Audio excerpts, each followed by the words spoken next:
डंडौत बंदन अनिक बार, सर्ब कला समरथ। डोलन तेरा खौ प्रभु, नानक दे कर हथ। ज्ञान अंजन गुर दिया, अज्ञान अंधेर विनाश। हर कृपा ते संत भेटिया, नानक मन परगास। याही कुल ते प्रगट होए, ताही कुल को नाम। पुन द्वादश गुरिंद को मेरी है प्रणाम। परम सत्कारयोग सतगुरु जी दे पावन पवित्र दरबार विच बैठी हुई साध संगत जियो, अपनियां मन बिरतियां नूं एकागर करन दे लई, रसना नूं पवित्र करन लई एक वारी सारे ही रल के आखिए, धन श्री सतगुरु जगजीत सिंह सच्चे पातशाह। सतगुरु हरगोबिंद सच्चे पातशाह जी दा पावन पवित्र इतिहास साहब जी लड़ीबद्ध श्रवण कर रहे से। इतिहास इत्थों तक पहुंचा है कि बाबा बुढ़ा जी चढ़ाई कर गए ने। ग्रंथाकार भाई संतोख सिंह जी दस रहे सन कि देवतियां ने बाबा जी दी जीव आत्मा नूं विमान दे विच बिठाया, फुल्लां दी वरखा कीती। कल इत्थों तक कथा पहुंची सी, अज इत्थों अगे मैं प्रारंभ करदा। बैठे श्री हर गोविंद चंद, अभिबंधन की नस कर बंद। ग्रंथाकार भाई संतोख सिंह जी लिखते ने, इस तो बाद सतगुरु हरगोबिंद सच्चे पातशाह जी नूं सारियां देवतियां ने नमस्कारां कीतियां। उत्सव रचत कोलाहल होवा, नव अवनी में अचरज जोवा। बड़ा रौला मचिया, बड़ा उत्सव कीता उन्हां आकाशी देवतियां ने। आकाश दे विच ते धरती दे उत्ते बड़ा आश्चर्य पसरिया। आसावार रबाबी गावे, बहु विराग के शब्द सुनावे।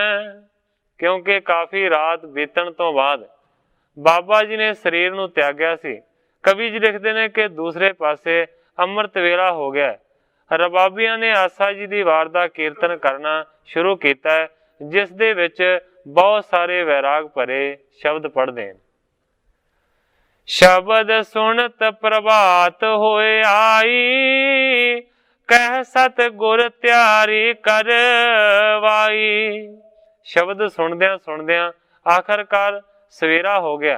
आसा जी दी वार दे कीर्तन की समाप्ति हुई।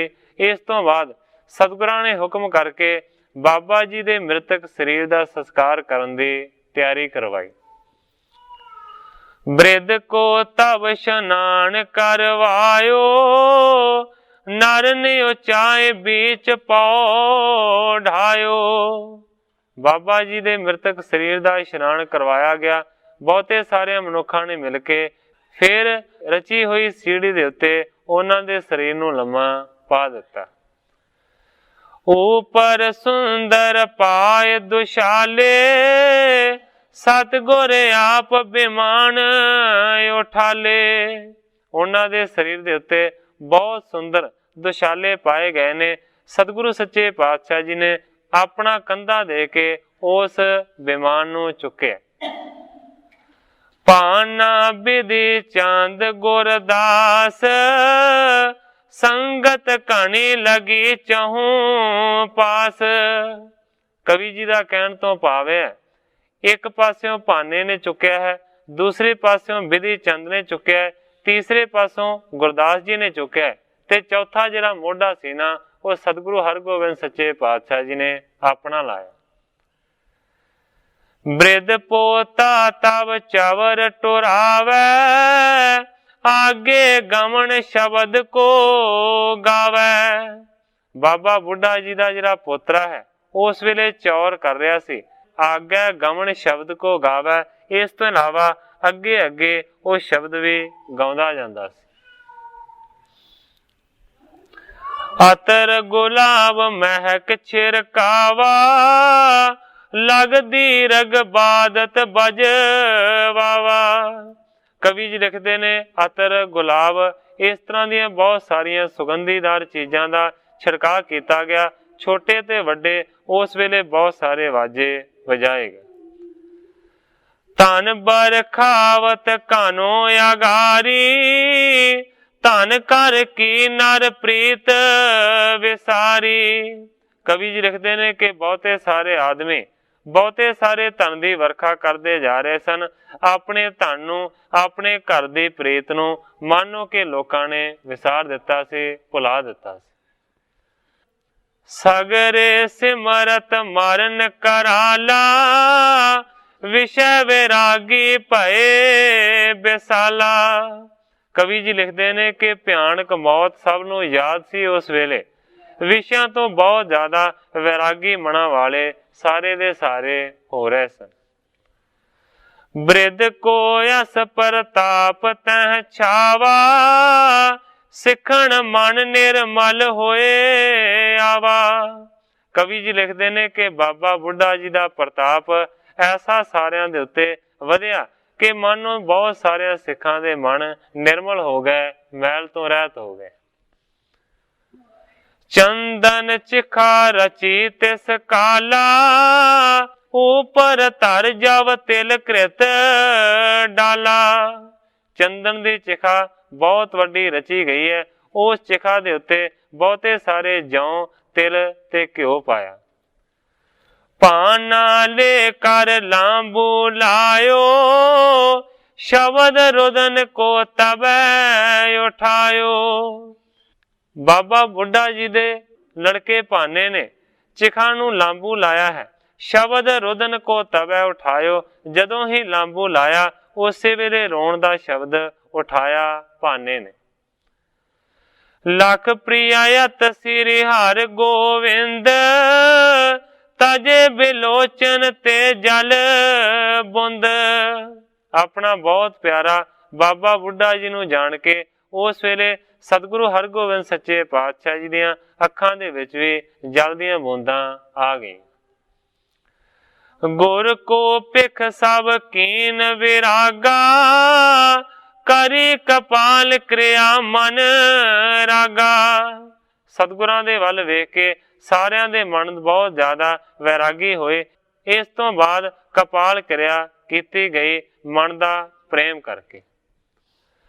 कर स्नान गुर जुत समुदाय, सने सने डेरे कौ आए। संस्कार करन तो बाद सारियां ने स्नान किया है ते फिर हौली हौली अपने डेरे दे उत्ते आ गए। बैठ लगायो अधिक दीवान, मिली सकल ही संगत आन।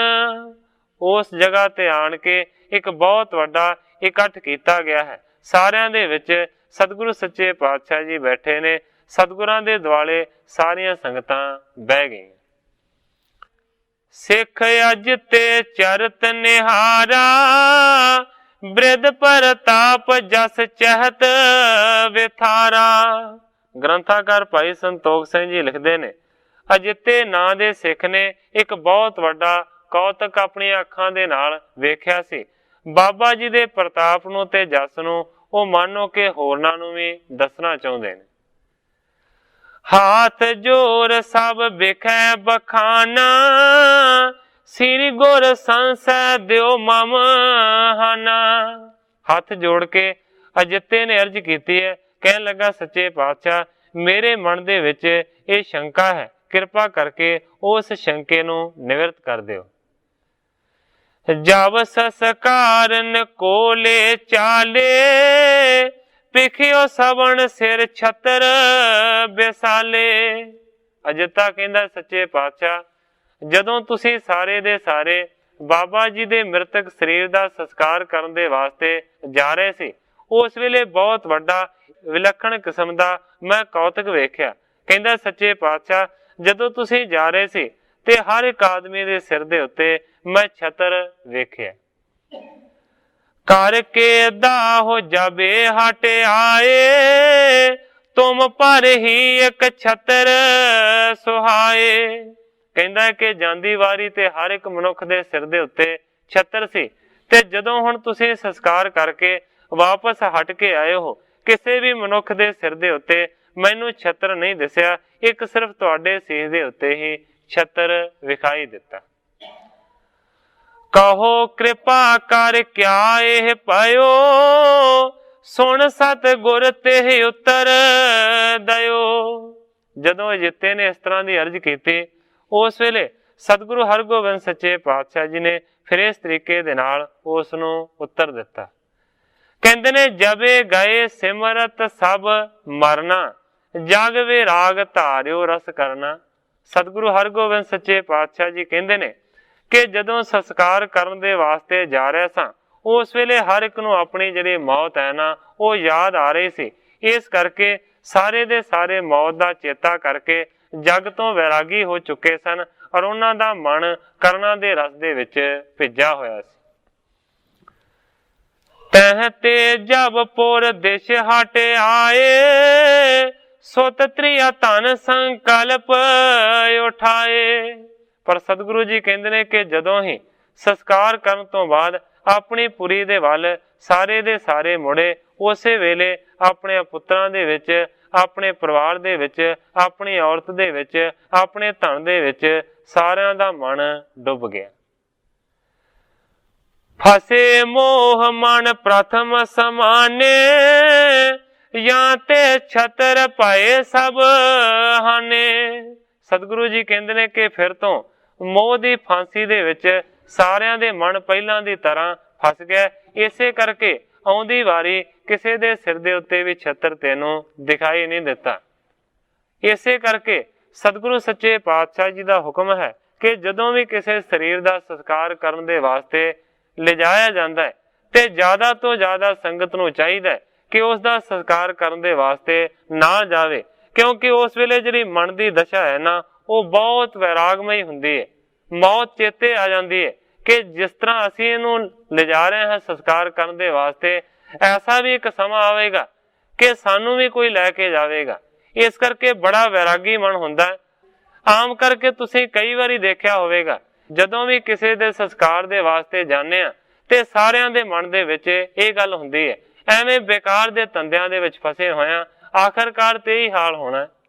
ਹੁਣ ਸਤਿਗੁਰੂ ਹਰਗੋਬਿੰਦ ਸੱਚੇ ਪਾਤਸ਼ਾਹ ਜੀ ਕਹਿੰਦੇ ਨੇ ਜਾਂਦੀ ਵਾਰੀ ਸਾਰਿਆਂ ਨੂੰ ਮੌਤ ਯਾਦ ਸੀ, ਇਸ ਕਰਕੇ ਵੈਰਾਗੀ ਸਨ ਤੇ ਸਾਰਿਆਂ ਦੇ ਸਿਰ ਦੇ ਉੱਤੇ ਛਤਰ ਤੂੰ ਦੇਖਿਆ, ਪਰ ਆਉਂਦੀ ਵਾਰੀ ਸਾਰਿਆਂ ਨੇ ਉਸ ਗੱਲ ਨੂੰ ਭੁਲਾ ਦਿੱਤਾ। ਇਸ ਕਰਕੇ ਕਿਸੇ ਦੇ ਵੀ ਸਿਰ ਦੇ ਉੱਤੇ ਤੈਨੂੰ ਛਤਰ ਦਿਖਾਈ ਨਹੀਂ ਦਿੱਤਾ। ਹੁਣ ਸਾਰੀ ਗੱਲ ਕਹਿਣ ਤੋਂ ਭਾਵ ਇਹ ਹੈ ਕਿ ਸਤਿਗੁਰੂ ਹਰਗੋਬਿੰਦ ਸੱਚੇ ਪਾਤਸ਼ਾਹ ਜੀ ਪੂਰੇ ਵੈਰਾਗ ਦੇ ਵਿੱਚ ਹਮੇਸ਼ਾ ਰਹਿੰਦੇ ਨੇ। ਇਸੇ ਕਰਕੇ ਉਹਨਾਂ ਦੇ ਸਿਰ ਦੇ ਉੱਤੇ ਉਸ ਅਜਿੱਤੇ ਨੂੰ ਛਤਰ ਹੁਣ ਵੀ ਦਿਖਾਈ ਦਿੱਤਾ। ਪੁਨ ਪਾਨੇ ਸਾਹਿਬ ਕੋ ਧੀਰ, ਦੇਤ ਪਾਏ ਬਹੁ ਬਿਦ ਬਰ ਬੀਰ। ਗ੍ਰੰਥਾਕਾਰ ਭਾਈ ਸੰਤੋਖ ਸਿੰਘ ਜੀ ਲਿਖਦੇ ਨੇ, ਇਸ ਤੋਂ ਬਾਅਦ ਭਾਨੇ ਨੂੰ ਸਤਿਗੁਰੂ ਸੱਚੇ ਪਾਤਸ਼ਾਹ ਜੀ ਨੇ ਬਹੁਤ ਤਰੀਕਿਆਂ ਦੇ ਨਾਲ ਧੀਰਜ ਦੇਣ ਦਾ ਯਤਨ ਕੀਤਾ। ਕਹਿੰਦੇ ਨੇ ਹੋਣ ਹਾਰ ਕੀ ਚਿੰਤ ਨਾ ਕਰੀਏ, ਸਭ ਜਗ ਕੀ ਇਹ ਰੀਤ ਨਿਹਰੀ ਹੈ। ਭਾਨੇ ਨੂੰ, ਬਾਬਾ ਜੀ ਦੇ ਲੜਕੇ ਨੂੰ ਸਤਿਗੁਰੂ ਜੀ ਕਹਿੰਦੇ ਨੇ ਕਿ ਹੋਣ ਹਾਰ ਦੇ ਉੱਤੇ ਚਿੰਤਾ ਰਤਾ ਭਰ ਵੀ ਕਰਨੀ ਨਹੀਂ ਚਾਹੀਦੀ, ਕਿਉਂਕਿ ਜਗਤ ਦੀ ਜਿਹੜੀ ਰੀਤੀ ਹੈ ਨਾ, ਜਿਹੜੀ ਮਰਿਆਦਾ ਹੈ ਨਾ, ਉਹ ਇਸੇ ਤਰ੍ਹਾਂ ਦੀ। ਜਨਮ ਤਾਰ ਜਗ ਕਰਮ ਕਮਾਵੇ, ਆਏ ਕਾਲ ਸਭ ਤਨ ਬਿਨ ਸਾਵੈ। ਸਤਿਗੁਰੂ ਜੀ ਕਹਿੰਦੇ ਨੇ ਕਿ ਜਿਹੜਾ ਵੀ ਜਨਮ ਨੂੰ ਧਾਰਨ ਕਰਦਾ ਹੈ, ਜਗ ਦੇ ਉੱਤੇ ਆਉਂਦਾ ਹੈ, ਉਹ ਜਗ ਦੇ ਉੱਤੇ ਸਰੀਰ ਧਾਰੀ ਬਣ ਕੇ ਕਰਮ ਕਰਦਾ ਹੈ। ਆਏ ਕਾਲ ਸਭ ਤਨ ਬਿਨ ਸਾਵੈ, ਜਦੋਂ ਕਾਲ ਆ ਜਾਂਦਾ ਹੈ, ਜਦੋਂ ਮੌਤ ਆ ਜਾਂਦੀ ਹੈ ਤੇ ਫਿਰ ਸਰੀਰ ਖਤਮ ਹੋ ਜਾਂਦਾ ਹੈ। ਸਾਧ ਲਿਨੈ ਜਿਨੋ ਪਰਲੋਕ, ਜਸ ਬਿਸਤਾਰ ਪੁਰ ਪੁਨ ਯੋਕ। ਸਤਿਗੁਰੂ ਹਰਗੋਬਿੰਦ ਸੱਚੇ ਪਾਤਸ਼ਾਹ ਜੀ ਕਹਿੰਦੇ ਨੇ ਕਿ ਜਿਹੜੇ ਸਾਧ ਲੈਂਦੇ ਨੇ ਪਰਲੋਕ ਨੂੰ, ਉਹਨਾਂ ਦਾ ਗੁਰੂ ਜੀ ਕਹਿੰਦੇ ਨੇ कि नगर नगर दे विच ते घर घर दे विच जस हुंदा है। से बृद्ध मरे जियत सब काला, अपर मरे दुख लहैं बेसाला। सतगुरु जी कहते ने कि जेड़े परलोक नूं साध लेंदे ने, से बृद्ध मरे जियत सब काला, जेड़े परलोक दी साधना कर लेंदे ने, कमाई कर लेंदे ने उत्थे रहण दे वास्ते, गुरु जी कहते ने कि वो ते मरदे नहीं, वो ते हमेशा वास्ते जिउंदे हुंदे ने। अपर मरे दुख लहैं विसाला, होर जेड़े मरदे ने वो दुखां नूं बहुत वड्डियां नूं भरदे ने। इन जी आप तारे जग सागर, तारे सिख समूह उजागर। सतगुरु जी कहते हैं कि बाबा जी ते आप इस संसार सागर तो तरे ने ते बहुते सारे सिक्ख्यां नूं भी उन्होंने उजागर किया। बृद्ध की समता नहीं किस माही, सदा अटल जस मिटै सुनाही। सतगुरु हरगोबिंद सच्चे पातशाह जी भाने नूं कहंदे ने कि बाबा बुढ़ा जी की समता उन्हां दी बराबरी कोई भी कर नहीं सकता। साधे अटल जस मिटै सो नाही, उन्हां दा जरा जस है ना वो हमेशा वास्ते अमर रहेगा, अटल रहेगा, जड़ा किसी भी तरीके दे नाल मिट नहीं सकता। इनके सिख पाओ और तारी, इनकी कीरत करे उचारी। सतगुरु जी कहते ने कि जेड़े भी सिख भावना नूं धारण करते ने वो सारे दे सारे इन्हां दी कीर्ति हमेशा करया करनगे, भाव के बाबा बुढ़ा जी दे। गुरी इत्यादक सतगुरु बखाना, कार्य उपदेश दृढ़ाए सो ज्ञाना। सतगुरु हरगोबिंद सच्चे पातशाह जी ने इस तरह के बहुत सारे बचन करके उपदेश दे के उस भाने नूं ज्ञान करवाया। सुन ग्रामण ते संगत आवे, सब पाने को आन बुलावे। लागों लागों पिंडां दे विचों ते उसे पिंड दे विचों बहुत सारियां संगतां आउंदियां ने, सारियां दियां सारियां भाने नूं बुलाउंदियां ने, भाव के कवाउंदियां ने। अफसोस करन दे वास्ते लिखिया होया अजकल जिवें आपां कहने आ कि किसी नूं बुलाउण दे वास्ते जाने आ जां किसी नूं कवाउण दे वास्ते जाने आ, उहदा भाव हुंदा है कि जिहदा प्राणी मर गया होवे उहदे नाल अफसोस जाके ज़ाहिर करीदा। कवि जी लिखदे ने कि सारे दे सारे आण के भाने दे नाल अफसोस करदे ने। सतगुर कह कर देग कराई, सब संगत को दीन बरताई। सतगुरु हरगोबिंद सच्चे पातशाह जी ने हुक्म करके बहुत सारा कड़ा प्रसाद तैयार करवाया ते संगत दे विच उस प्रसाद नूं वरता दिता। पाने सहत आप पुन खायो, जथा जोग सब काज करायो। पाने दे समेत सतगुरु हरगोबिंद सच्चे पातशाह जी ने भी उस प्रसाद नूं छकिया, यथा योग सारे दा सारा काम नेपरे चाढ़िया। मृतक क्रिया सगरी करवाए, दिन चौथे में अस्थ चुनाए। मरण तो बाद जिन्नियां भी क्रियावां हुंदियां ने उन्हां सारियां नूं यथा योग पूरा किया गया। कवि जी लिखते ने कि जदों चौथे का दिन आया ते फिर बाबा जी की चिखा दे विचों जाके उन्हां दी अस्थियां नूं इकट्ठा किया, भाव के फुल चुने। करे संग मानव समुदाय, श्री गंगा में दीन पुचाए। बाबा जी दे सारे फुल्लां नूं इकट्ठा करके बहुते सारे मनुखां नूं दे के ਉਹ ਜਿਹੜੇ ਫੁੱਲ ਸੀ ਨਾ ਉਹ ਗੰਗਾ ਦੇ ਵਿੱਚ ਪ੍ਰਵਾਹ ਕਰਨ ਦੇ ਵਾਸਤੇ ਸਿੱਖਾਂ ਨੂੰ ਭੇਜ ਦਿੱਤਾ। ਪਾਠ ਗ੍ਰੰਥ ਕੋ ਸਭ ਕਰਵਾਇਓ, ਸ੍ਰੀ ਗੁਰਦਾਸ ਪੜਿਓ ਮਨ ਲਾਇਓ। ਇਸ ਤੋਂ ਬਾਅਦ ਗ੍ਰੰਥ ਸਾਹਿਬ ਦਾ ਜਿਹੜਾ ਸਧਾਰਨ ਪਾਠ ਹੈ ਉਹ ਕਰਨ ਦੇ ਵਾਸਤੇ ਭਾਈ ਗੁਰਦਾਸ ਜੀ ਨੂੰ ਬਿਠਾ ਦਿੱਤਾ। ਮਨ ਲਾ ਕੇ ਭਾਈ ਗੁਰਦਾਸ ਜੀ ਨੇ ਸਾਰੀ ਬਾਣੀ ਦਾ ਪਾਠ ਕੀਤਾ। नित नवीन संगत बहु आवे, कितक रह टिग कितक सिधावे। कवि जी लिखते ने कि नित्ता प्रति नवीਆਂ नवीਆਂ संगतां आउंदियां ने, कुछ सतगुरां दे कोल रहिंदियां ने ते कुछ दर्शन करके वापस चलियां जांदियां। दिवस त्रयोदशी क्यों जब आयो, बैठे गुरु दीवान लगायो। इसे तरह करदियां करदियां जदों 13वीं का दिन आया, उस वेले सतगुरु सच्चे पातशाह जी ने बैठ के एक बहुत वड्डी सभा लाई। भोग पवाए ग्रंथ को जब, पग पाने को दी गुर तबै। उस सभा दे विच बैठ के फिर आदि ग्रंथ का जिहड़ा भोग सी उन्होंने पाया गया। उस वेले सतगुरु हरगोबिंद सच्चे पातशाह जी ने भाने दे सिर दे उत्ते दस्तार सजाई। सिर बिरद की गादी पर थिरियो, दे नर भेट प्रणाम सो करियो।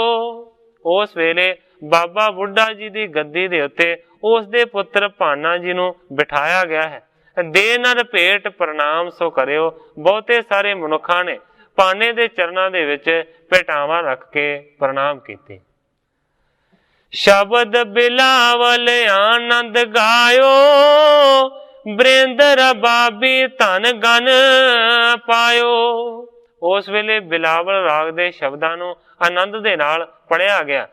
उस वेले बहुत सारा धन रबाबियां नूं अर्पण किया गया। जथा जोग सब को तन दीना, कीन मंगलाचार नवीना। यथा योग सारियां नूं तन दिता ते मंगलाचार नवा बहुत ज्यादा किया गया। बहु संगत ले पुंज पायन, दे पाने को बंद पायन। बहुतियां सारियां संगतां ने बहुतियां सारियां भेटावां भाने दे चरणां दे विच रखियां और चरणां दे उत्ते नमस्कार कीती। जिम गुर हुक्म जथाओ चित दीना, तिम पाने अर संगत कीना। ग्रंथाकार भाई संतोख सिंह जी लिखते ने कि जिमें जिमें सतगुरु सच्चे पातशाह जी ने भाने नूं ते संगत नूं हुक्म कीता, उसे उसे तरीके दे नाल भाने ने ते संगत ने हुक्म नूं मन्निया। एक दिन में श्री हर गोविंद, बैठे दिपत संगतां बृंद। ग्रंथाकार भाई संतोख सिंह जी लिखते ने एक दिन सतगुरु हरगोबिंद सच्चे पातशाह जी संगत दे विच बैठे हुए सन। संगतां बहुत ज्यादियां सतगुरां दे दुआले बैठ के शोभा पा रही सन। इस तरीके दे नाल बहुत उस सभा दी शोभा सी। एक दिन रमदासां दे विच सतगुर, बैठे हुए अत शोभा सुहाए रही। आई संगत जो दूरों नेड़ेों सी, सच्चे सतगुरु दे दर्श पाए रही। खड़ग धारी दा वेख दीवान सजिया, इंद्रपुरी भी सी लज्जा खाए रही। चरना सोनिया अगे करतार सिंगा, आए लक्ष्मी शीस झुकाए रही। करतार सिंह जी क्लास वाले लिखते ने सतगुरां दी सभा सजी सी, जिस सभा दे अगे मानो कि इंद्रपुरी दी जिहड़ी सभा है ना, वह भी शर्मिंदी हो जावे। सतगुरां दे सोहणे चरणां दे अगे मानो कि लक्ष्मी शीस झुका रही सी, भाव के लोकां दे वल्लों भेटावां अर्पण हो रही। एक अंगना ते छिन आई, ऊंची धुन सो बिन सुनाई। कवि जी लिखते ने कि उस भरी हुई सभा दे विच एक औरत चल के आ गई है। उच्ची धुन दे नाल उसने बेनती करनी शुरू की सतगुरां दे चरणां दे विच। सुनो गुरु हम बसते पट्टी, देसा नाम जात की जट्टी। उस औरत ने हाथ जोड़ के आख्या कि गुरु जी सुनो मेरी बेनती नूं, मैं पट्टी दी रहन वाली हाँ और देसा मेरा नाम है और मैं जात दी जट्टी हूं। कुल सिद्धू मैं को बहु ब्याही, सुन जस बहु आई तुम पाही। वो देसा कहती है कि सिद्धू कुल दे विच मैं व्याही हुई हां। सतगुरु सच्चे पातशाह जी तुहाडा वड्डा जस सुन के मैं तुहाडे दरबार दे विच हाजिर हुई। आसावंतन की नित आसा पुरवत हो रावर परवासा। कहंदी है कि मैनू परवासा है, मैनू यकीन है कि ਜਿਹੜੇ भी आसवंद तुहाडे कोल आउंदे ने उन्हां दी आसां नू सच्चे पातशाह तुसीं पूरीआं करदे। पुत्र नहीं उपजत है मेरे हारी कर उपचार कनेरे। उस माई देसां ने अर्ज कीती है कि सच्चे पातशाह मेरे घर पुत्र पैदा नहीं हुंदा, हारी कर उपचार कनेरे। मैं हर एक यत्न करके उपचार करके थक गई हाँ, हार गई हाँ। अब समीप तुमरे चल आई दियो सुत मोह को लख शरनाई। कहंदी है कि सच्चे पातशाह हुण मैं तुहाडे चरणां दी शरण दे विच पहुंची हां, किरपा करके मैनू तुसीं पुत्र होण दा वरदान दिओ, किरपा करो मैं तुहाडे चरणां दी शरण दे विच आ गई हां।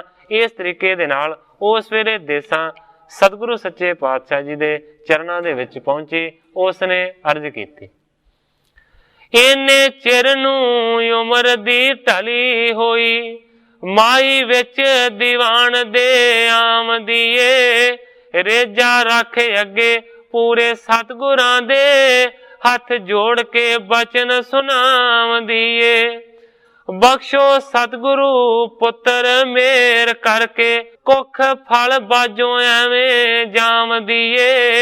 आई दूर तो चल करतार सिंगा तेरी बड़ी शोभा दुनिया गांव दिए। दसा कहंदी है सच्चे पातशाह दुनिया तुहाडी शोभा बड़ी करदी है, मैं शोभा नू सुन के आई हां। उस वेले अपने आप तो इस तरह माई ने जाणू करवाया, मेरा नाम देसां पट्टी विच वसां पुत्र बाज ना जग विच सांझ कोई। किसे गल दी थोड़ नहीं होर पावे दीवे बाज है वसों हनेर होई। मन्ने पीर फकीर बेअंत ने मैं देवी देव पूजे मिली नहीं टोई। तेरे दरों पए खैर करतार सिंगा चोली अड जट्टी गुरां पास रोई। करतार सिंह जी क्लास वाली ने लिखिया है कि उस जट्टी ने सतगुरां दे अगे झोली नूं फैलाया ते बहुत ज्यादा रो के बेनती की। श्री हर गोबिंद सुनत उचारा लिखियो नहीं सुत तो है लिलारा। सतगुरु हरगोबिंद सच्चे पातशाह जी ने ओदे मस्तक दे वल देखिया, मत्थे दे वल देख के सतगुरां ने वचन कीता लिखियो नहीं सुत तो है लिलारा। सतगुरु जी कहंदे ने माई की करिए तेरे मत्थे दे विच पुत्र होण दा लेख नहीं लिखिया। सुनत उदास भाई सह चिंता लखियो भाग मम नहीं सुतवंता। माई ते बड़ी आशा नूं धारण करके आई सी, पर सतगुरां ने आख्या माई तेरे मत्थे दे विच ये रेखा नहीं लिखी कि तेरे घर दे विच पुत्र पैदा होवेगा। जदों सतगुरां ने इस तरह जवाब दे दिता बहुत ज्यादा चिंता दे विच डुब गई देसां। लखियो भाग मम नहीं सुतवंता, जानिया कि मेरे घर दे विच ते पुत्र कदे हो नहीं सकदा, क्योंकि अंतरजामी सतगुरु जी ने कह दिता है, जवाब दे दिता है कि तेरे मत्थे दे विच तेरे घर पुत्र होण दा लेख ही नहीं। इस तरीके दे नाल वो बहुत ही ज्यादा उदास हो गई। सतगुरां ने हस के कहा अगों तेरे लेख दे विच ना पुत माई। तेरी कुख अफल दरगाह वल्लों समझी इस दे विच ना झूठ राई। लिखन हारे ने लेख ना लिखे तेरे, लिखन हारे ने लेख ना लिखे तेरे। पहले रोज मथे पुठी कलम वाही, देसां सुन दे सार करतार सिंगा दिलों छड़ उकी आस बार आई। सतगुरां ने कह दिता तेरे मथे दे विच रेखा ही नहीं है। सुनदियां सार ਗ੍ਰੰਥਾਕਾਰ ਕਰਤਾਰ ਸਿੰਘ ਜੀ ਕਲਾਸ ਵਾਲੀਏ ਲਿਖਦੇ ਨੇ ਕਿ ਉਸਨੇ ਆਸਾਂ ਨੂੰ ਢਾ ਦਿੱਤਾ ਤੇ ਉੱਠ ਕੇ ਬਾਹਰ ਆ ਗਈ।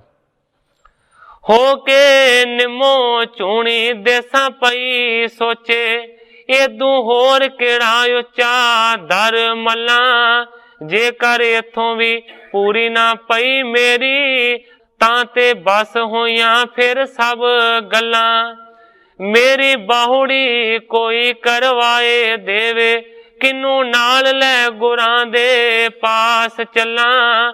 ਕੁੱਖ ਹਰੀ ਹੋਏ ਜਾਏ ਕਰਤਾਰ ਸਿੰਘਾ, ਹੋਰ ਪੈਣ ਮੁਸੀਬਤਾਂ ਲੱਖ ਚੱਲਾਂ। ਦੇਸਾਂ ਸੋਚਦੀ ਹੈ ਕਿ ਇਦੋਂ ਵੱਡਾ ਦਰ ਹੁਣ ਹੋਰ ਕਿਹੜਾ ਲੱਭਾਂ, ਕਿਹਨੂੰ ਆਖਾਂ ਕਿ ਸਤਿਗੁਰਾਂ ਨੂੰ ਅਰਜ਼ ਕਰਕੇ ਮੇਰੇ ਤੇ ਕਿਰਪਾ ਕਰਵਾਓ ਤਾਂ ਕਿ ਮੇਰੀ ਕੁੱਖ ਹਰੀ ਹੋ ਜਾਵੇ, ਪੁੱਤਰ ਪੈਦਾ ਹੋ ਜਾਵੇ। ਮਨ ਦੇ ਵਿੱਚ ਸੋਚਦੀ ਹੈ ਕਿ ਭਾਵੇਂ ਲੱਖਾਂ ਹੋਰ ਮੁਸੀਬਤਾਂ ਪੈ ਜਾਣ ਮੈਂ ਚੱਲ ਲਵਾਂਗੀ, ਪਰ ਪੁੱਤਰ ਦੇ ਬਾਝ ਮੈਂ ਬਚਦੀ ਨਹੀਂ। ਬਹੁਤ ਬੇਸੂਰਤ ਕਿਸ ਥਲ ਬੈਸੀ, ਦਿਖੀ ਚਲਤ ਗੁਰਦਾਸ ਤਾਸੀ। ਦਰਬਾਰ ਦੇ ਵਿੱਚੋਂ ਬਾਹਰ ਆ ਕੇ ਕਿਸੇ ਇਕਾਂਤ ਦੇ ਵਿੱਚ ਜਾ ਕੇ ਬਹਿ ਗਈ ਹੈ, ਬਹੁਤ ਜ਼ਿਆਦਾ ਦੁਖੀ ਹੈ, ਬੜਾ ਝੁਰਦੀ ਹੈ। ਦਿਖੀ ਚਲਤ ਗੁਰਦਾਸ ਤੈਸੀ। ਕਵੀ ਜੀ ਲਿਖਦੇ ਨੇ ਕਿ ਪ੍ਰੇਮੀ ਭਾਈ ਗੁਰਦਾਸ ਜੀ ਉੱਥੋਂ ਲਾਗਿਓਂ ਲੰਘ ਰਹੇ ਸਨ, ਉਹਨਾਂ ਨੇ ਮਾਈ ਨੂੰ ਦੇਖਿਆ। ਦੁਖੀ ਜਾਣ ਬੂਝੀ ਕਿਆ ਪਾਇਓ, ਕਿਉਂ ਸਚਿੰਤ ਮਨ ਆਪਣੋ ਕੀਓ। ਭਾਈ ਗੁਰਦਾਸ ਨੇ ਦੇਖਿਆ ਕਿ ਕੋਈ ਦੁਖੀ ਔਰਤ ਲੱਗਦੀ ਹੈ। ਭਾਈ ਗੁਰਦਾਸ ਜੀ ਲਾਗੇ ਗਏ ਨੇ, ਜਾ ਕੇ ਦੁੱਖ ਦਾ ਕਾਰਨ ਪੁੱਛਿਆ। ਕਿਉਂ ਸਚਿੰਤ ਮਨ ਆਪਣੋ ਕੀਓ, ਕਹਿੰਦੇ ਨੇ ਹੇ ਮਾਈ ਆਪਣੇ ਮਨ ਨੂੰ ਕਿਉਂ ਚਿੰਤਾ ਦੇ ਵਿੱਚ ਤੂੰ ਪਰੋਇਆ ਹੋਇਆ। ਤੀਆਂ ਨੇ ਸਗਰੀ ਕਥਾ ਸੁਣਾਈ, ਸੋਤੇ ਹਿਤ ਮਮ ਸਤ ਗੁਰ ਢਿਗ ਆਈ। ਉਸ ਔਰਤ ਨੇ ਆਪਣੀ ਸਾਰੀ ਕਥਾ ਸੁਣਾਈ ਕਿ ਮੈਂ ਤੇ ਪੁੱਤਰ ਦੀ ਕਾਮਨਾ ਨੂੰ ਧਾਰਨ ਕਰਕੇ ਸਤਿਗੁਰਾਂ ਦੇ ਦਰਬਾਰ ਦੇ ਵਿੱਚ ਆਈ ਸਾਂ। ਮੁਸਕਾਵਤ ਮੁਖ ਤੇ ਫੁਰਮਾਇਓ, ਲਿਖਿਓ ਨਾ ਤਵ ਮਸਤਕ ਦ੍ਰਿਸ਼ ਟਾਇਓ। ਕਹਿੰਦੀ ਹੈ ਮੈਂ ਸਤਿਗੁਰਾਂ ਦੇ ਚਰਨਾਂ ਦੇ ਵਿੱਚ ਬੇਨਤੀ ਕੀਤੀ ਤੇ ਅੱਗੋਂ ਸਹਿਜ ਸੁਭਾਅ ਦੇ ਨਾਲ ਹੀ ਸਤਿਗੁਰਾਂ ਨੇ ਮੁਸਕਰਾ ਕੇ ਇਹ ਫਰਮਾਨ ਕੀਤਾ ਹੈ। ਕਹਿੰਦੇ ਨੇ ਲਿਖਿਓ ਨਾ ਤਵ ਮਸਤਕ ਦ੍ਰਿਸ਼ ਆਇਓ। ਇਹ ਮਾਈ ਅਸੀਂ ਕੀ ਕਰੀਏ, ਤੇਰੇ ਮੱਥੇ ਦੇ ਵਿੱਚ ਰੇਖਾ ਹੀ ਨਹੀਂ ਹੈ ਪੁੱਤਰ ਦੇ। ਦੀਨ ਬਾਤ ਸੁਣ ਕੇ ਤਬ ਪਾਈ, ਪੁੱਤਰ ਲੈਣ ਕੀ ਸਿੱਖ ਸਿਖਾਈ। ਭਾਈ ਗੁਰਦਾਸ ਜੀ ਨੇ ਉਸ ਮਾਈ ਨੂੰ ਬੜਾ ਦੀਨ ਜਾਣਿਆ ਤੇ ਫਿਰ ਪੁੱਤਰ ਲੈਣ ਦੀ ਜਿਹੜੀ ਸਿੱਖਿਆ ਹੈ ਨਾ, ਭਾਈ ਗੁਰਦਾਸ ਨੇ ਇਸ ਤਰੀਕੇ ਦੇ ਨਾਲ ਮਾਈ ਨੂੰ ਸਿਖਾਈ। ਭਾਈ ਗੁਰਦਾਸ ਜੀ ਕਹਿੰਦੇ ਨੇ ਅਬ ਕੇ ਜਾਹੋ ਧਾਰ ਸੁਤ ਆਸ, ਲੇਹੋ ਕਲਮ ਰੁਸ਼ਨਾਈ ਪਾਸ। ਕਹਿੰਦਾ ਹੈ ਕਿ ਇੱਕ ਵਾਰੀ ਫੇਰ ਜਾ ਕੇ ਅਰਜ਼ ਕਰ, ਪਰ ਕਹਿੰਦਾ ਹੈ ਕਿ ਜਦੋਂ ਅਰਜ਼ ਕਰਨ ਦੇ ਵਾਸਤੇ ਜਾਵੇਂ ਤੇ ਹੱਥ ਦੇ ਵਿੱਚ ਇੱਕ ਕਲਮ ਤੇ ਸਿਆਹੀ ਜ਼ਰੂਰ ਲੈ ਕੇ ਜਾਵੇਂ। ਜਬ ਗੁਰ ਕਹੇ ਲਿਖਿਓ ਨਹੀਂ ਤੇਰੇ, ਤਬ ਇਹ ਕਹਿ ਕਰ ਕਲਮ ਅਗੇਰੇ। ਭਾਈ ਗੁਰਦਾਸ ਕਹਿੰਦਾ ਹੈ ਕਿ ਜਦੋਂ ਫੇਰ ਤੈਨੂੰ ਕਹਿਣਗੇ ਕਿ ਮਾਈ ਤੇਰੇ ਭਾਗਾਂ ਦੇ ਵਿੱਚ, ਤੇਰੇ ਮੱਥੇ ਦੇ ਵਿੱਚ ਨਹੀਂ ਲਿਖੀ ਪੁੱਤਰ ਦੀ ਰੇਖਾ, ਉਸੇ ਵੇਲੇ ਮਾਈ ਨੂੰ ਕਹਿੰਦਾ ਹੈ ਭਾਈ ਗੁਰਦਾਸ ਕਿ ਕਲਮ ਤੇ ਦਵਾਤ ਸ਼ਾਹੀ ਵਾਲੀ ਤੂੰ ਅੱਗੇ ਕਰ ਦੇ। ਲਿਖਣ ਹਾਰੇ ਅਤੇ ਉਤ ਤੁਮ ਸਾਰੇ, ਤਹ ਨਾ ਲਿਖਿਓ ਜੇ ਭਾਗ ਹਮਾਰੇ। ਭਾਈ ਗੁਰਦਾਸ ਜੀ ਕਹਿੰਦੇ ਨੇ ਉਸ ਵੇਲੇ ਹੱਥ ਜੋੜ ਕੇ ਕਹਿ ਦੇਵੀਂ ਕਿ ਲਿਖਣ ਵਾਲੇ ਤੇ ਤੁਸੀਂ ਹੋ, ਉੱਥੇ ਵੀ ਇੱਥੇ ਵੀ। ਕਿਰਪਾ ਕਰੋ ਤਬ ਅਬ ਲਿਖ ਦੀਜੈ, ਸ਼ਰਨਾਗਤ ਲਖ ਆਸ ਪੁਰੀਜੈ। ਭਾਈ ਗੁਰਦਾਸ ਜੀ ਕਹਿੰਦੇ ਨੇ ਕਿ ਅਰਜ਼ ਕਰੀ, ਉੱਥੇ ਲਿਖਣ ਵਾਲੇ ਵੀ ਤੁਸੀਂ ਹੋ, ਇੱਥੇ ਵੀ ਲਿਖਣ ਵਾਲੇ ਤੁਸੀਂ ਹੋ। ਜੇ ਕਿਰਪਾ ਕਰਕੇ ਪਹਿਲਾਂ ਨਹੀਂ ਲਿਖਿਆ ਤੇ ਕਹਿ ਦੇਵੀਂ ਕਿ ਹੁਣ ਲਿਖ ਦਿਓ ਤੇ ਮੇਰੀ ਸ਼ਰਨ ਆਈ ਦੀ ਆਸਾਂ ਨੂੰ ਪੂਰਿਆਂ ਕਰ ਦਿਓ। ਇਸ ਤਰ੍ਹਾਂ ਭਾਈ ਗੁਰਦਾਸ ਜੀ ਨੇ ਉਸ ਨੂੰ ਸਿੱਖਿਆ ਦਿੱਤੀ ਕਿ ਇਸ ਤਰ੍ਹਾਂ ਜ਼ਰੂਰ ਕਰੀ। ਉਸ ਮਾਈ ਨੂੰ ਵੇਖ ਉਦਾਸ ਬੈਠੀ, ਤਰਸ ਭਾਈ ਗੁਰਦਾਸ ਜੀ ਖਾਮਦੇ ਨੇ। ਉਹਦੇ ਪਾਸ ਜਾ ਕੇ ਇੱਕ ਯੁਕਤ ਸੋਹਣੀ, ਮਿਹਰ ਕਰਕੇ ਆਪ ਸਿਖਾਮਦੇ ਨੇ। ਜਦੋਂ ਚੜਨ ਸ਼ਿਕਾਰ ਤੇ ਵਾਗ ਫੜ ਲਈ, ਆਖੀ ਪੁੱਤ ਬਖਸ਼ੋ ਫਰਮਾਮਦੇ ਨੇ। ਲੇਖਾਂ ਵਿੱਚ ਤੇਰੇ ਨਹੀਂ ਕਰਤਾਰ ਸਿੰਘਾ, ਜੇਕਰ ਕਹਿਣ ਤਾਂ ਕਹੀਂ ਸੁਨਾਮਦੇ ਨੇ।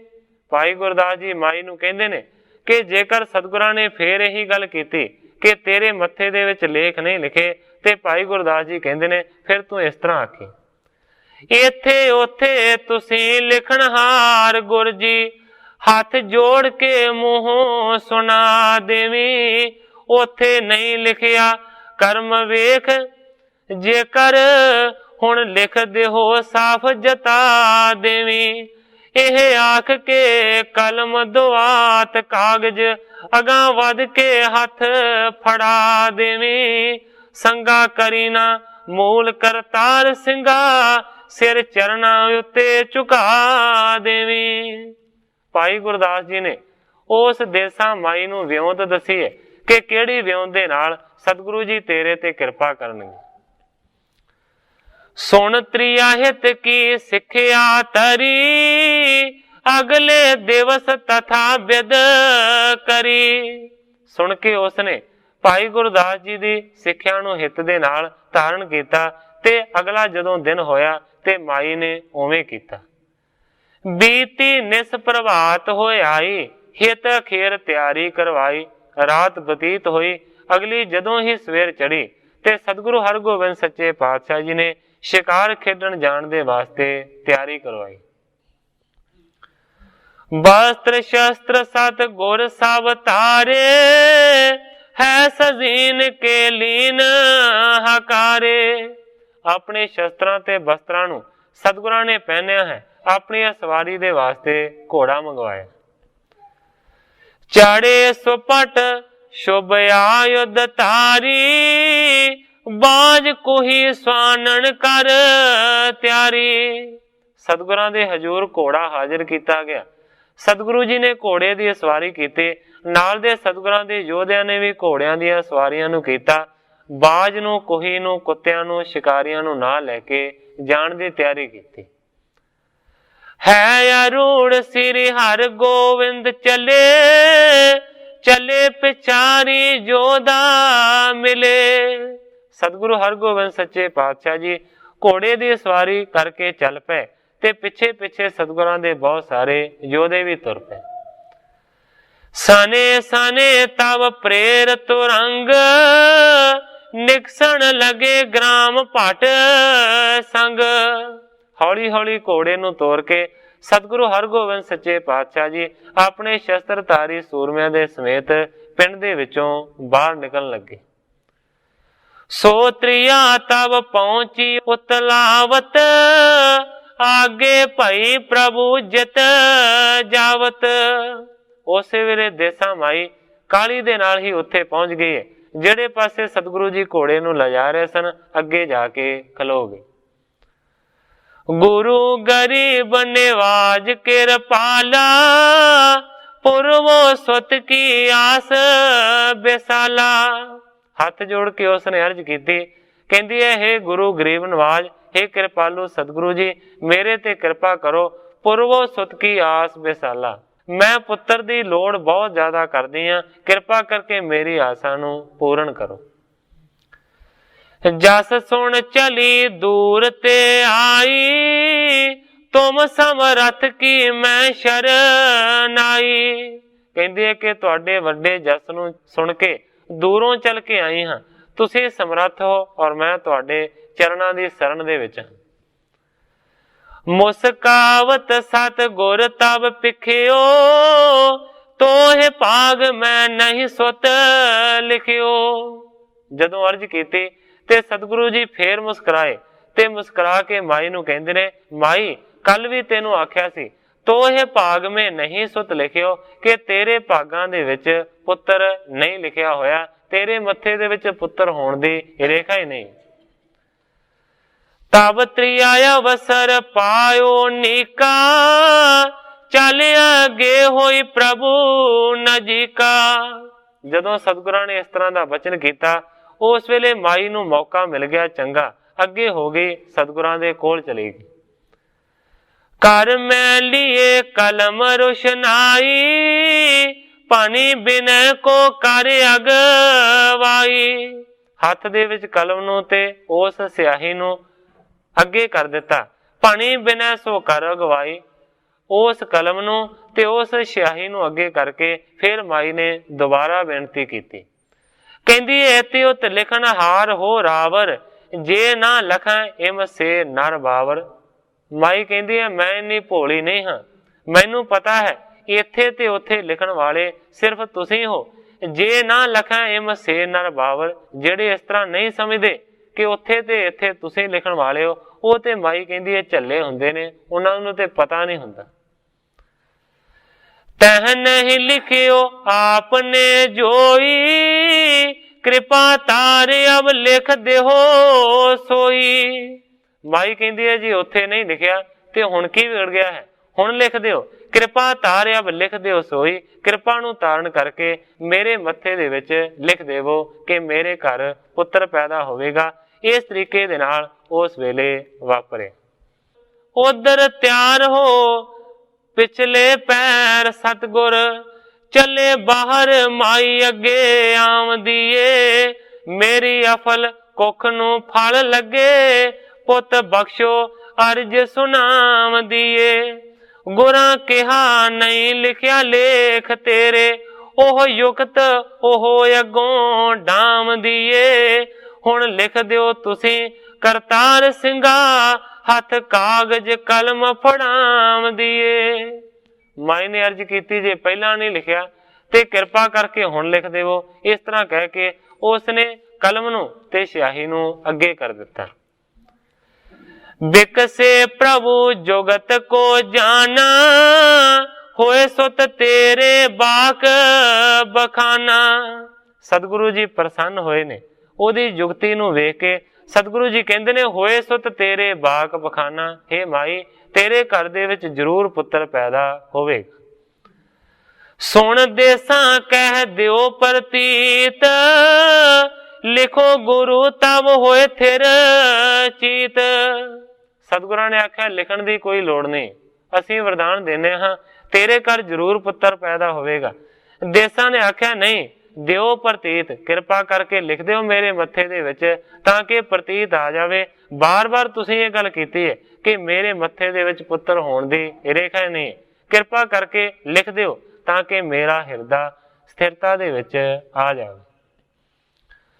ਪੇ ਪ੍ਰਸਾਨ ਗੁਰ ਲਿਖਣ ਸੋ ਲਾਗੇ, ਗਹੀ ਕਲਮ ਹੈ ਚਾਲਤ ਆਗੇ। ਉਸੇ ਵੇਲੇ ਸਤਿਗੁਰਾਂ ਨੇ ਕਲਮ ਫੜੀ ਹੈ, ਸਿਆਹੀ ਦੇ ਵਿੱਚ ਉਸ ਕਲਮ ਨੂੰ ਡੋਬਿਆ ਹੈ ਤੇ ਸਤਿਗੁਰੂ ਸੱਚੇ ਪਾਤਸ਼ਾਹ ਜੀ ਲਿਖਣ ਲੱਗੇ ਮਾਈ ਦੇ ਮੱਥੇ ਦੇ ਵਿੱਚ ਕਲਮ ਦੇ ਨਾਲ। ਕਵੀ ਜੀ ਲਿਖਦੇ ਨੇ ਗਹੀ ਕਲਮ ਹੈ ਚਾਲਤ ਆਗੇ। ਜਦੋਂ ਹੀ ਕਲਮ ਫੜ ਕੇ ਲਿਖਣ ਲੱਗੇ ਤੇ ਘੋੜਾ ਥੋੜਾ ਜਿਹਾ ਅੱਗੇ ਤੁਰ ਪਿਆ। ਕਰਨ ਇਕਾਂਗ ਚਯੋ ਕਰ ਹਾਲਾ, ਸਾਤਾ ਲਿਖਿਓ ਗਇਓ ਤਿਸ ਕਾਲਾ। ਗ੍ਰੰਥਾਕਾਰ ਜੀ ਲਿਖਦੇ ਨੇ ਇਕਾਂਗ ਲਿਖਣਾ ਸੀ, ਏਕਾ ਲਿਖਣਾ ਸੀ, ਪਰ ਘੋੜੇ ਦੇ ਹਿੱਲਣ ਦੇ ਨਾਲ ਸਤਿਗੁਰਾਂ ਦਾ ਹਸਤ ਕਮਲ ਵੀ ਹਿੱਲ ਗਿਆ ਤੇ ਏਕੇ ਦੀ ਜਗ੍ਹਾ ਦੇ ਉੱਤੇ ਸਾਤਾ ਲਿਖਿਆ ਗਿਆ। ਅੱਜ ਕੱਲ ਦੀ ਜਿਹੜੀ ਗਿਣਤੀ ਹੈ ਨਾ ਉਹ ਕਿਸੇ ਵੱਖਰੀ ਕਿਸਮ ਦੀ ਹੈ। ਮੇਰੇ ਮਨ ਦੇ ਵਿੱਚ ਬਹੁਤ ਵਾਰੀ ਆਇਆ ਇੱਥੇ ਜਿਹੜਾ ਲਿਖਿਆ ਜਾਂਦਾ ਹੈ, ਹੁਣ ਲਿਖਿਆ 7:06, ਇਹ ਪੰਜਾਬੀ ਦੇ ਹਿੰਸੇ ਨਹੀਂ ਹਨ, ਇਹ ਅੰਗਰੇਜ਼ੀ ਦੇ ਹਿੰਸੇ ਨੇ। ਜੇਕਰ ਤੁਸੀਂ ਪੰਜਾਬੀ ਦੇ ਹਿੰਸਿਆਂ ਨੂੰ ਦੇਖੋ, ਏਕੇ ਦੇ ਵਿੱਚ ਤੇ ਸਾਤੇ ਦੇ ਵਿੱਚ ਬਹੁਤ ਜ਼ਿਆਦਾ ਘੱਟ ਫਰਕ ਹੁੰਦਾ ਹੈ। ਸਤਿਗੁਰੂ ਜੀ ਨੇ ਏਕਾ ਲਿਖਣਾ ਸੀ ਪਰ ਇਹ ਏਕਾ ਨਹੀਂ ਸੀ ਲਿਖਣਾ, ਦੂਸਰਾ ਏਕਾ ਜਿਹਨੂੰ ਕਿ ਇਸ ਤਰ੍ਹਾਂ ਗੋਲ ਘੁਮਾ ਕੇ ਲਿਖੀਦਾ ਹੈ, ਜਿਸ ਤਰ੍ਹਾਂ ਕਿ ਇੱਕ ਓਂਕਾਰ ਦਾ ਏਕਾ ਲਿਖਿਆ ਜਾਂਦਾ ਹੈ, ਇਸ ਤਰ੍ਹਾਂ ਦਾ ਏਕਾ ਲਿਖਣਾ ਸੀ। ਹੱਥ ਹਿੱਲ ਗਿਆ ਤੇ ਏਕੇ ਦੀ ਜਗ੍ਹਾ ਦੇ ਉੱਤੇ ਸਾਤਾ ਪੈ ਗਿਆ। ਗ੍ਰੰਥਾਕਾਰ ਕਰਤਾਰ ਸਿੰਘ ਜੀ ਕਲਾਸ ਵਾਲੀਏ ਇਸ ਨੂੰ ਇਸ ਤਰੀਕੇ ਦੇ ਨਾਲ ਬਿਆਨ ਕਰਦੇ ਨੇ। ਵੇਖ ਚਾਤਰੀ ਮਾਈ ਦੀ ਖੁਸ਼ ਹੋਏ, ਤੋਰੋਂ ਬਖਸ਼ਿਸ਼ਾਂ ਗੁਰੂ ਦੀਵਾਨ ਲੱਗੇ। ਹਰੀ ਕਰਨ ਲੱਗੇ ਸੁੱਕੀ ਸ਼ਾਖ ਤਾਈ, ਲਿਖੇ ਲੇਖ ਦੇ ਤਾਈ ਮਿਟਾਣ ਲੱਗੇ। ਝਟ ਪੈਰ ਸੀ ਕੋੜੇ ਹਿਲਾਏ ਦਿੱਤਾ, ਕਲਮ ਫੜ ਏਕਾ ਜਦੋਂ ਪਾਣ ਲੱਗੇ। ਸਾਤਾ ਏਕੇ ਦੀ ਥਾਂ ਕਰਤਾਰ ਸਿੰਘਾ, ਬਣ ਗਿਆ ਸਤਿਗੁਰੂ ਮੁਸਕਰਾਣ ਲੱਗੇ। ਕਰਤਾਰ ਸਿੰਘ ਜੀ ਕਲਾਸ ਵਾਲੇ ਲਿਖਦੇ ਨੇ ਏਕੇ ਦੀ ਜਗ੍ਹਾ ਦੇ ਉੱਤੇ ਭੁਲੇਖੇ ਦੇ ਨਾਲ ਹਿੱਲਣ ਦੇ ਨਾਲ ਮਾਈ ਦੇ ਮੱਥੇ ਦੇ ਉੱਤੇ ਸਾਤਾ ਪੈ ਗਿਆ। ਪਾਇਓ ਅੰਕ ਸਤ ਗੁਰ ਢਿਗ ਹੇਰਾ, ਬਹੁ ਪ੍ਰਸੰਨ ਬੋਲੇ ਤਿਸ ਬੇਰਾ। ਜਦੋਂ ਸਾਤੇ ਦਾ ਅੰਕ ਲਿਖਿਆ ਗਿਆ, ਸਤਿਗੁਰੂ ਸੱਚੇ ਪਾਤਸ਼ਾਹ ਜੀ ਉਸ ਵੇਲੇ ਪ੍ਰਸੰਨਤਾ ਦੀ ਹਾਲਤ ਦੇ ਵਿੱਚ ਇਸ ਤਰ੍ਹਾਂ ਬੋਲੇ। ਕਹਿੰਦੇ ਨੇ ਇੱਕ ਸੁਤ ਹੇਤ ਗਹੀ ਸ਼ਰਨ ਆਈ, ਅੰਕ ਸਪਤ ਕੋ ਪਾਪ ਭਰਿਆਈ। ਸਤਿਗੁਰੂ ਜੀ ਕਹਿੰਦੇ ਨੇ ਕਿ ਇੱਕ ਪੁੱਤਰ ਲਿਖਣ ਦੇ ਵਾਸਤੇ ਅਸੀਂ ਕਲਮ ਨੂੰ ਫੇਰਿਆ ਸੀ ਤੇਰੇ ਮੱਥੇ ਦੇ ਵਿੱਚ, ਪਰ ਕਹਿੰਦੇ ਨੇ ਅੰਕ ਸਪਤ ਕੋ ਪਾਪ ਭਰਿਆਈ, ਪਰ ਮੱਲੋ ਮੱਲੀ ਮਾਈ ਤੇਰੇ ਮੱਥੇ ਦੇ ਵਿੱਚ ਤੇ ਸਾਤਾ ਲਿਖਿਆ ਗਿਆ। ਆਵ ਕਰ ਜਾਓ ਸਪਤ ਸੁਤ ਪਾਵੇਂ, ਭਾਈ ਆਸ ਪੂਰੀ ਜਿਤ ਆਵੇਂ। ਸਤਿਗੁਰੂ ਹਰਗੋਬਿੰਦ ਸੱਚੇ ਪਾਤਸ਼ਾਹ ਜੀ ਕਹਿੰਦੇ ਨੇ ਮਾਈ ਆਪਣੇ ਘਰ ਦੇ ਵਿੱਚ ਹੁਣ ਤੂੰ ਚਲੀ ਜਾ, ਤੇਰੇ ਘਰ ਇੱਕ ਦੀ ਬਜਾਏ 7 ਪੁੱਤਰ ਪੈਦਾ ਹੋਣਗੇ, ਤੇਰੀ ਆਸਾ ਤੇ ਪੂਰੀ ਹੋ ਗਈ ਹੈ। ਇਸ ਤਰੀਕੇ ਦੇ ਨਾਲ ਉਸ ਵੇਲੇ ਵਾਪਰੇ। ਮਾਈ ਇੱਕ ਤੋਂ 7 ਕਰਤਾਰ ਕੀਤੇ, ਗੁਰੂ ਨਾਨਕ ਦਾ ਹੈ ਭੰਡਾਰ ਖੁੱਲਾ। ਜਾ 7 ਪੁੱਤਰ ਤੇਰੇ ਘਰ ਹੋਵਨ, ਬਖਸ਼ਨਹਾਰ ਦਾ ਸਦਾ ਦਰਬਾਰ ਖੁੱਲਾ। ਗੁਰੂ ਨਾਨਕ ਦੇ ਜਿਹਾ ਘਰ ਦੂਜਾ, ਆਉਂਦਾ ਨਜ਼ਰ ਨਹੀਂ ਵਿੱਚ ਸੰਸਾਰ ਖੁੱਲਾ। ਊਣਾ ਗਿਆਨਾ ਕੋਈ ਕਰਤਾਰ ਸਿੰਘਾ, ਸ਼ਰਨ ਆਇਆ ਲਈ ਸਦਾ ਦਵਾਰ ਖੁੱਲਾ। ਸਤਿਗੁਰੂ ਹਰਗੋਬਿੰਦ ਸੱਚੇ ਪਾਤਸ਼ਾਹ ਜੀ ਕਹਿੰਦੇ ਨੇ ਮਾਈ ਇੱਕ ਤੋਂ 7 ਕਰਤਾਰ ਕੀਤੇ, ਮੈਂ ਤੇ ਇੱਕ ਲਿਖਿਆ ਸੀ, ਪਰ ਉਸ ਕਰਤਾਰ ਨੇ, ਉਸ ਪਰਮੇਸ਼ਰ ਨੇ ਸਾਤਾ ਬਣਾ ਦਿੱਤਾ ਹੈ। ਇਸ ਕਰਕੇ ਤੇਰੇ ਘਰ ਦੇ ਵਿੱਚ 7 ਪੁੱਤਰ ਪੈਦਾ ਹੋਣਗੇ। ਸੁਣ ਦੇ ਸਾਯੁਰ ਆਨੰਦ ਬਿਲੰਦ, ਧੰਨ ਗੁਰੂ ਕਹਿ ਬੰਦੇ ਪੰਦ। ਸੁਣ ਕੇ ਦੇਸਾਂ ਬਹੁਤ ਜ਼ਿਆਦਾ ਆਨੰਦਿਤ ਹੋਈ ਹੈ, ਧੰਨ ਧੰਨ ਕਹਿੰਦੀ ਹੋਈ ਸਤਿਗੁਰਾਂ ਦੇ ਚਰਨਾਂ ਦੇ ਵਿੱਚ ਡਿੱਗੀ, ਕਿਉਂਕਿ ਸਤਿਗੁਰੂ ਸੱਚੇ ਪਾਤਸ਼ਾਹ ਜੀ ਐਸੇ ਨੇ ਜਿਹੜੇ ਕਿ ਸਾਰੀਆਂ ਕਾਮਨਾਵਾਂ ਨੂੰ ਪੂਰਨ ਕਰਨ ਵਾਲੇ ਨੇ। ਗੁਰੂ ਨਾਨਕ ਦੇ ਦੁਆਰੇ ਕਮੀ ਕੀਏ, ਦਾਤਾ ਪਾਵਦੇ ਨਿਹਚਾਰ ਖਾਣ ਵਾਲੇ। ਹਿਰਦਾਂ ਸਿੱਧਾਂ ਤੇ ਉਰਲੀਆਂ ਹੈਣ ਗੱਲਾਂ, ਜੀਵਨ ਮੁਕਤ ਹੋਏ ਸੇਵਾ ਕਮਾਣ ਵਾਲੇ। ਪੂਜਨੀਕ ਜਹਾਨ ਦੇ ਵਿੱਚ ਹੋਏ, ਝਾੜੂ ਸਤਿਗੁਰਾਂ ਦੁਆਰੇ ਫਿਰਾਣ ਵਾਲੇ। ਚਾਰੇ ਫਲ ਉਹ ਪਾਣ ਕਰਤਾਰ ਸਿੰਘਾ, ਚਰਨੀ ਗੁਰਾਂ ਦੀ ਸੀਸ ਝੁਕਾਣ ਵਾਲੇ। ਕਰਤਾਰ ਸਿੰਘ ਜੀ ਕਲਾਸ ਵਾਲੇ ਲਿਖਦੇ ਨੇ ਕਿ ਸਤਿਗੁਰਾਂ ਦੇ ਘਰ ਦੇ ਵਿੱਚ ਕਿਸੇ ਚੀਜ਼ ਦੀ ਕੋਈ ਕਮੀ ਨਹੀਂ ਹੈ। ਇਹ ਰਿੱਧੀਆਂ ਸਿੱਧੀਆਂ ਤੇ ਬੜੀਆਂ ਛੋਟੀਆਂ ਗੱਲਾਂ ਨੇ। ਸਤਿਗੁਰੂ ਸੱਚੇ ਪਾਤਸ਼ਾਹ ਜੀ ਦੇ ਵਾਸਤੇ ਕਵੀ ਜੀ ਲਿਖਦੇ ਨੇ ਕਿ ਸਤਿਗੁਰਾਂ ਦੇ ਚਰਨਾਂ ਦੇ ਵਿੱਚ ਜਿਹੜੇ ਸਿਰ ਝੁਕਾਉਂਦੇ ਨੇ ਉਹਨਾਂ ਨੂੰ ਤੇ ਚਾਰੇ ਫਲਾਂ ਦੀ ਪ੍ਰਾਪਤੀ ਹੁੰਦੀ ਹੈ। ਧਰਮ, ਅਰਥ, ਕਾਮ ਤੇ ਮੋਕਸ਼, ਇਹ 4 ਵੱਡੇ ਪਦਾਰਥ ਮੰਨੇ ਗਏ ਨੇ। ਲੈ ਕਰ ਬਰ ਕੋ ਸੋ ਕਰ ਸਿਧਾਰੀ, ਜਹ ਕਹਿ ਕਹਿ ਚਿਤ ਕੀ ਬਿਸਤਾਰੀ। ਪੁੱਤਰ ਹੋਣ ਦਾ ਵਰਦਾਨ ਲੈ ਕੇ ਦੇਸਾਂ ਆਪਣੇ ਘਰ ਨੂੰ ਮੁੜੀ ਹੈ। ਜਿੱਥੇ ਵੀ ਜਾਂਦੀ ਹੈ ਉੱਥੇ ਸਤਿਗੁਰੂ ਸੱਚੇ ਪਾਤਸ਼ਾਹ ਜੀ ਦੀ ਕੀਰਤੀ ਕਰਦੀ। ਸ੍ਰੀ ਹਰਿ ਗੋਬਿੰਦ ਚੰਦ ਬਿਲੰਦੇ, ਗਏ ਅਖੇਰ ਬ੍ਰਿਤੀ ਆਨੰਦੇ। ਗ੍ਰੰਥਾਕਾਰ ਭਾਈ ਸੰਤੋਖ ਸਿੰਘ ਜੀ ਲਿਖਦੇ ਨੇ ਕਿ ਸਤਿਗੁਰੂ ਹਰਗੋਬਿੰਦ ਸੱਚੇ ਪਾਤਸ਼ਾਹ ਜੀ ਜਿਹੜੇ ਕਿ ਚੰਦਰਮਾ ਦੇ ਵਰਗੇ ਸੋਹਣੇ ਨੇ, ਉਹ ਸ਼ਿਕਾਰ ਦੀ ਬ੍ਰਿਤੀ ਨੂੰ ਧਾਰਨ ਕਰਕੇ ਅੱਗੇ ਵਧੇ। ਉਬਟ ਜਿਤ ਦਿਸ਼ ਕਹਾਣੀ ਨਿਹਾਰੀ, ਗਈ ਤਹਾਂ ਪ੍ਰਭ ਕੀ ਅਸਵਾਰੀ। ਕਵੀ ਜੀ ਲਿਖਦੇ ਨੇ ਕਿ ਜਿੱਥੇ ਕਠਨ ਜੰਗਲ ਦੀ ਜਗ੍ਹਾ ਸੀ, ਉਸ ਪਾਸੇ ਸਤਿਗੁਰੂ ਸੱਚੇ ਪਾਤਸ਼ਾਹ ਜੀ ਦੀ ਅਸਵਾਰੀ ਗਈ ਹੈ। ਭਾਵ ਕਿ ਸਤਿਗੁਰੂ ਜੀ ਸੰਘਣੇ ਜੰਗਲ ਦੇ ਵਿੱਚ ਜਾ ਵੜੇ। ਇਸ ਜਗ੍ਹਾ ਦੇ ਉੱਤੇ ਕਵੀ ਜੀ ਆਪਣੇ ਅਧਿਆਇ ਦੀ ਸਮਾਪਤੀ ਕਰਕੇ ਅਗਲੇ ਅਧਿਆਇ ਦਾ ਪ੍ਰਾਰੰਭ ਕਰਦੇ। ਬਹਿਸਲ ਤਾਇ ਰਾਵਤੀ, ਤਿਸ ਤੇ ਉਰੇ ਕਤੇਕ, ਵਿਚਰਤ ਹੇਤ ਸ਼ਿਕਾਰ ਕੇ, ਸ੍ਰੀ ਗੁਰ ਜਲਦ ਬਵੇਕ। ਗ੍ਰੰਥਾਕਾਰ ਭਾਈ ਸੰਤੋਖ ਸਿੰਘ ਜੀ ਲਿਖਦੇ ਨੇ ਕਿ ਜਿੱਥੇ ਰਾਵੀ ਦਰਿਆ ਵਹਿੰਦਾ ਹੈ, ਉਸ ਤੋਂ ਕਾਫੀ ਉਰੇ ਸਤਿਗੁਰੂ ਸੱਚੇ ਪਾਤਸ਼ਾਹ ਜੀ ਜੰਗਲ ਦੇ ਵਿੱਚ ਸ਼ਿਕਾਰ ਖੇਡਣ ਦੇ ਵਾਸਤੇ ਵਿਚਰ ਰਹੇ ਸਨ, ਜਿਹੜੇ ਸਤਿਗੁਰੂ ਜੀ ਗਿਆਨ ਦਾ ਸਮੁੰਦਰ ਨੇ। ਦੇਖੀ ਜਬ ਉਦਿਆਨ ਮਹਾਨ, ਮਿਲਿਓ ਏਕ ਮਾਨਵ ਤਹ ਆਨ। ਕਵੀ ਜੀ ਲਿਖਦੇ ਨੇ ਕਿ ਜਦੋਂ ਸੰਘਣੇ ਜੰਗਲ ਦੇ ਵਿੱਚ ਪਹੁੰਚੇ, ਉਸ ਵੇਲੇ ਅਚਾਨਕ ਹੀ ਇੱਕ ਮਨੁੱਖ ਸਤਿਗੁਰਾਂ ਨੂੰ ਆਣ ਕੇ ਮਿਲਿਆ। ਹਿੰਦੂ ਹੁਤੋ ਹੀਰ ਗੁਰ ਪੂਰਨ, ਚਰਨ ਕਮਲ ਬੰਦੇ ਤਿਨ ਤੂਰਨ। ਕਵੀ ਜੀ ਲਿਖਦੇ ਨੇ ਕਿ ਹਿੰਦੂ ਸੀ, ਜਿਨੇ ਸਤਿਗੁਰਾਂ ਦੇ ਚਰਨਾਂ ਕਮਲਾਂ ਦੇ ਉੱਤੇ ਆਣ ਕੇ ਕਾਲੀ ਦੇ ਨਾਲ ਨਮਸਕਾਰ ਕੀਤੇ। ਪੁਨ ਕਰ ਜੋਰ ਬਤਾਇਸ ਬਾਤ, ਨਿਕਟ ਦੁਸ਼ਟ ਗੋ ਕਰਤੇ ਘਾਤ। ਹੱਥ ਜੋੜ ਕੇ ਉਹਨੇ ਸਤਿਗੁਰਾਂ ਦੇ ਚਰਨਾਂ ਦੇ ਵਿੱਚ ਬੇਨਤੀ ਕੀਤੀ, ਕਹਿੰਦਾ ਸੱਚੇ ਪਾਤਸ਼ਾਹ ਇੱਥੇ ਲਾਗੇ ਹੀ ਥੋੜੇ ਜਿਹੜੇ ਦੁਸ਼ਟ ਨੇ ਨਾ, ਉਹ ਕਿਸੇ ਗਊ ਨੂੰ ਮਾਰਨਾ ਚਾਹੁੰਦੇ ਨੇ। ਕਹਿੰਦਾ ਤਿਨ ਕੇ ਬਸ ਨਹੀਂ ਆਵਤ ਸੋਈ, ਕਰ ਤੇ ਓਜ ਕੋ ਮੈਂ ਤਹਿ ਜੋਈ। ਕਹਿੰਦਾ ਕਿ ਗਊ ਨੂੰ ਮਾਰਨ ਦਾ ਯਤਨ ਕਰ ਰਹੇ ਨੇ ਕੁਝ ਆਦਮੀ, ਉਹ ਵਸ ਨਹੀਂ ਆਉਂਦੀ ਗਊ ਉਹਨਾਂ ਦੇ, ਪਰ ਉਹ ਬਲ ਕਰਦੇ ਹਨ ਉਸ ਗਊ ਨੂੰ ਕਾਬੂ ਕਰਨ ਦਾ। ਮੈਨੂੰ ਲੱਗਦਾ ਕਿ ਉਹ ਛੇਤੀ ਗਊ ਨੂੰ ਮਾਰ ਦੇਣਗੇ। ਸੁਣ ਸਤ ਗੁਰ ਸੋ ਆਗੇ ਕਰਿਓ, ਹੈ ਤਵਾਏ ਚਾਲੇ ਰਿਸ ਧਰਿਓ। ਦੱਸਣ ਵਾਲੇ ਨੂੰ ਸਤਿਗੁਰਾਂ ਨੇ ਅੱਗੇ ਕੀਤਾ ਤੇ ਕਾਲੀ ਦੇ ਨਾਲ ਘੋੜੇ ਨੂੰ ਭਜਾ ਕੇ ਉਹਦੇ ਮਗਰ ਗਏ। ਹੁਤੇ ਨਿਕਟ ਹੀ ਜਾਏ ਨਿਹਾਰੇ, ਖੜਗ ਨਿਕਾਰਿਓ ਤਤ ਛਿਨ ਮਾਰੇ। ਕਵੀ ਜੀ ਲਿਖਦੇ ਨੇ ਬਹੁਤੀ ਦੂਰੀ ਤੇ ਨਹੀਂ ਸਨ, ਛੇਤੀ ਪਹੁੰਚ ਗਏ ਤੇ ਜਿਹੜੇ ਗਊ ਨੂੰ ਘੇਰ ਕੇ ਮਾਰਨ ਦਾ ਚਾਰਾ ਕਰ ਰਹੇ ਸਨ, ਸਤਿਗੁਰੂ ਸੱਚੇ ਪਾਤਸ਼ਾਹ ਜੀ ਨੇ ਤਲਵਾਰ ਦਾ ਪ੍ਰਹਾਰ ਉਹਨਾਂ ਤੇ ਜਾਂਦਿਆਂ ਸਾਰ ਕਰ ਦਿੱਤਾ। ਭਾਜ ਚਲੇ ਕੁਛ ਘੇਰ ਪ੍ਰਹਾਰੇ, ਖੰਡ ਖੰਡ ਕਰ ਧਰ ਪਰ ਡਾਰੇ।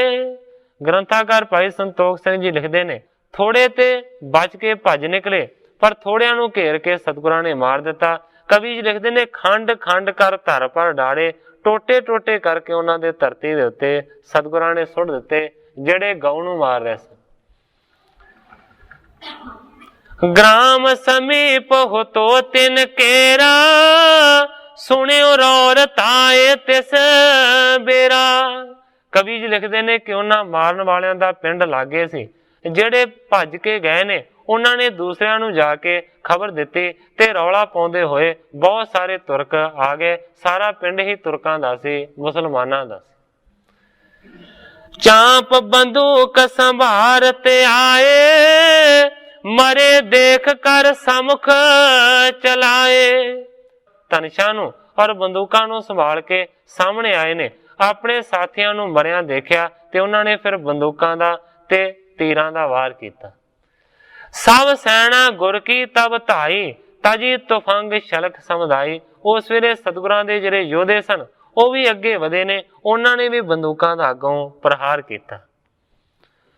ਗੁਲਕਾਂ ਲੱਗੀ ਮਰੇ ਇੱਕ ਬਾਰੀ, ਭਾਜੇ ਜੀਅਤ ਤਰਾਸ ਕੋ ਧਾਰੀ। ਗੋਲੀਆਂ ਦੀ ਐਸੀ ਵਰਖਾ ਕੀਤੀ, ਕਵੀ ਜੀ ਲਿਖਦੇ ਨੇ ਕਿ ਕੁਝ ਮਰ ਗਏ ਤੇ ਬਾਕੀ ਦੇ ਭੱਜ ਗਏ। ਗ੍ਰਾਮ ਛਾਪਰੀ ਕੋ ਕਨ ਘਾਲੇ, ਬਸੈ ਜਮਨ ਜੇ ਅਗੀ ਵਿਸਾਲੇ। ਕਵੀ ਜੀ ਲਿਖਦੇ ਨੇ ਕਿ ਛਾਪਰੀ ਨਾਂ ਦਾ ਪਿੰਡ ਸੀ, ਉੱਥੇ ਸਾਰੇ ਦੇ ਸਾਰੇ ਜਮਨ ਵਸਦੇ ਸਨ, ਤੁਰਕ ਰਹਿੰਦੇ ਸਨ। ਸੁਪਾਟ ਪਹੁੰਚ ਤਿਨ ਆਗ ਲਗਾਈ, ਜਰ ਕਰ ਛਾਰ ਭਾਈ ਸਮੁਦਾਈ। ਸਤਿਗੁਰਾਂ ਦੇ ਯੋਧੇ ਪਿੱਛੇ ਤੱਕ ਗਏ ਨੇ, ਪਿੰਡ ਦੇ ਵਿੱਚ ਜਾ ਕੇ ਉਹਨਾਂ ਦੇ ਪਿੰਡ ਨੂੰ ਸਤਿਗੁਰਾਂ ਦੇ ਯੋਧਿਆਂ ਨੇ ਅੱਗ ਲਾ ਕੇ ਸਾੜ ਦਿੱਤਾ। ਪਾਪੀ ਤੁਰਕ ਜਿਤਕ ਤਹ ਹੇਰੇ, ਕਾਟੇ ਖੜਗਣ ਸੋ ਤਿਸ ਬੇਰੇ। ਜਿੰਨੇ ਵੀ ਪਾਪੀ ਮਿਲੇ ਉਹਨਾਂ ਨੂੰ ਤਲਵਾਰਾਂ ਦੇ ਨਾਲ ਵੜ ਦਿੱਤਾ ਤੇ ਉਹਨਾਂ ਦੇ ਸਾਰੇ ਪਿੰਡ ਨੂੰ ਅੱਗ ਲਾ ਕੇ ਸਾੜ ਦਿੱਤਾ। ਇਸ ਤਰੀਕੇ ਦੇ ਨਾਲ ਵਾਪਰਿਆ। ਕਰਤਾਰ ਸਿੰਘ ਜੀ ਕਲਾਸ ਵਾਲੀਏ ਇੱਕ ਵੱਖਰੀ ਕਿਸਮ ਦੇ ਨਾਲ, ਥੋੜੇ ਜਿਹੇ ਫਰਕ ਦੇ ਨਾਲ ਇਸ ਘਟਨਾ ਨੂੰ ਇੰਜ ਬਿਆਨ ਕਰਦੇ ਨੇ। ਵਰ ਦੇ ਕੇ ਦੇਸਾਂ ਨੂੰ ਤਾਰ ਗੁਰ ਜੀ, ਅਗਾਂ ਚਲੇ ਗਏ ਸੈਰ ਸ਼ਿਕਾਰ ਪਾਈ। ਕੰਡੇ ਰਾਵੀ ਦੇ ਬੇਲੇ ਦੇ ਵਿੱਚ ਵੜ ਗਏ, ਮਾਰੇ ਜੀਵ ਅਨੇਕ ਪ੍ਰਕਾਰ ਪਾਈ। ਖਿੰਡ ਪੁੰਡ ਕੇ ਸਿੱਖ ਸ਼ਿਕਾਰ ਕਰ ਰਹੇ, एक तरफ गए दोए चार पाई, मुसलमाना अगे गऊ ढाई होई, वेख सके ना सिख सहार पाई। जाके आख दे गऊ नू छड़ देवो, खावो होर जनौरां नू मार पाई। उन्हां कुछ परवाह ना मूल कीती, आपस विच हो पिया तकरार पाई। ओ सिख उथे उन्हां कतल कीते, ओ सिख उथे उन्हां कतल कीते, होई होरना सिखां नू सार पाई। जापै ओ भी गुस्सा खाए करके, चंगी खड़क पई तलवार पाई। मुसलमाना दा पिंड सी बहुत नेड़े, आए हो कट्ठे गुस्सा तार पाई। चल पई दो तरफ तो तीर गोली, सुन आए गुरु अवतार पाई। सतगुरां ने हल्ला करवाए दिता, मार खा के नठे बुरियार पाई।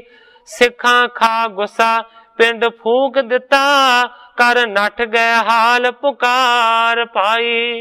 करतार सिंह जी कलास वाली ने इस तरीके दे नाल लिखिया है कि किसे होर ने आण के खबर नहीं दिती, सिखां ने जाके ही उस घटना नूं वेखिया सी। इस तरीके दे नाल दोवां पासियां तो तकरार होई, आखिरकार बहुतियां सारियां मुसलमानां नूं मार दिता, बाकी रहिंदे भज गए ते उन्हां दे पिंड नूं सारे नूं अग ला के सिखां ने फूक दिता। इस तरीके दे नाल वापरिया। सो साध संगत जी समय की समाप्ति है। कल नूं ग्रंथाकार भाई संतोख सिंह जी जिस तरीके दे नाल अगले इतिहास नूं अगे बयान करनगे, मैं उसे तरह साध संगत दे सन्मुख अर्ज करांगा।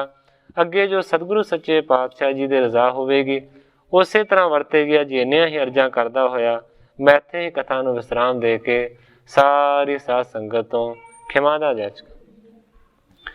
हे अच्युत हे पार ब्रह्म अविनाशी अगनास, हे पूरन हे सर्ब मैं दुख पंजन गुणतास। हे संगी हे निरंकार, हे निर्गुण सब टेक। हे गोबिंद हे गुण निदान, जाके सदा विवेक। हे अपरंपर हर हरे, है पी होवन हार। हे संतः कै सदा संग, ने धारा आधार। हे ठाकुर हो दास रो, मैं निर्गुण गुण नहीं कोय।